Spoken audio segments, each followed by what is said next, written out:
Hello, नमस्कार. श्री स्वामी समर्थ सगळ्यांना. कसे आहात तुम्ही सगळे? मस्त आहात ना? मस्तच राहा.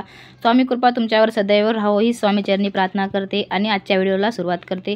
आजचा व्हिडिओ आहे चातुर्मास म्हणजे काय. चातुर्मासात आपल्याला कोणकोणत्या सेवा व्रतवैकल्ये करायच्या असतात. खूप काय सेवा असतात. चातुर्मास म्हणजे हिंदू धर्मशास्त्रानुसार आषाढ शुद्ध एकादशी ते कार्तिक शुद्ध एकादशी हा 4 महिन्याचा काळ असतो. याला चातुर्मास असेही म्हणतात. श्रावण, भाद्रपद, अश्विन, कार्तिक असे हे महिने 4 महिने असतात. या महिन्यामध्ये आपल्याला सेवा करायची, विष्णू भगवानांची सेवा करायची असते. विष्णू भगवान हे आपले क्षीरसागरात निद्रा घ्यायला जात असतात. 4 महिने ते निद्रेमध्ये असतात. म्हणून त्याने आपल्या सृष्टीचा कारभार महादेवाकडे सोपवलेला असतो. तो महादेव आपला सृष्टीचा पालनहार असल्यामुळे तोच आपल्या 4 महिन्याचा सृष्टीचा तोच व्याप आपला चालवत असतो आणि सृष्टीचा आपला पूर्ण कारभार तोच पाहत असतो. कारण विष्णू भगवान हे आपले निद्रा अवस्थेमध्ये असतात.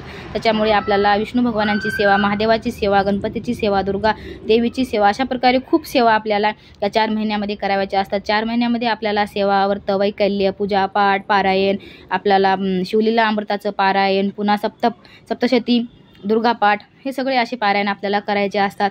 आणि ज्याच्याकडे संपूर्ण चातुर्मास काशीनाथ आनंद जोशी यांचं कोणा पुस्तक असेल तर तुम्ही त्याच्या कहाण्या चातुर्मासात करू शकता.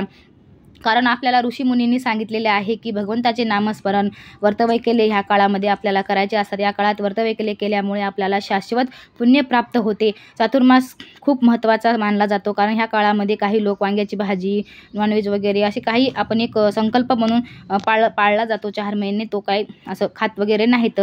यज्ञ, लग्न, ग्रहप्रवेश, शुभकार्य, दान म्हणजे दान करायचं असतो या महिन्यामध्ये. पण काही कार्य असे असतात करायचे नसतात. ते कार्य, यज्ञ, लग्न, ग्रहप्रवेश असे कोणते शुभ कार्य जे असतात या महिन्यामध्ये करत नाहीत.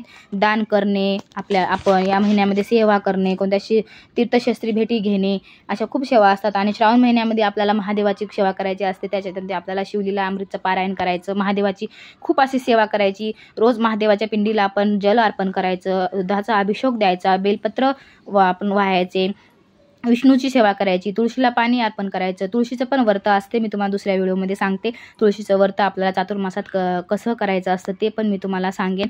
आता फक्त आपल्याला विष्णू सेवा करायचं, त्याच्याबद्दल आपल्याला पुरुष सूक्तम आपण या महिन्यामध्ये चातुर्मासात आपण पठण करायचं, वाचन घ्यायचं.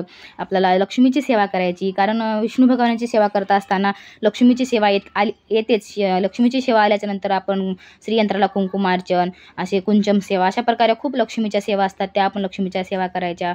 आणि 4 महिन्यामध्ये येणाऱ्या पौर्णिमा, त्या पौर्णिमेला आपण सत्यनारायण केलं तरी चालतं. आमच्याकडे मी वर्षभर दर पौर्णिमेला सत्यनारायण करत असते. पण तुम्हाला जर वर्षभर होत नसेल तर तुम्ही श्रावण महिन्यात तुम्ही पौर्णिमेच्या दिवशी तुम्ही सत्यनारायण करायचं. सत्यनारायणची खूप प्रभावी अशी सेवा असते चातुर्मासात. कारण ते निद्रावस्थेत असले म्हणून काय झालं, सेवा आपल्या चालूच ठेवायच्या.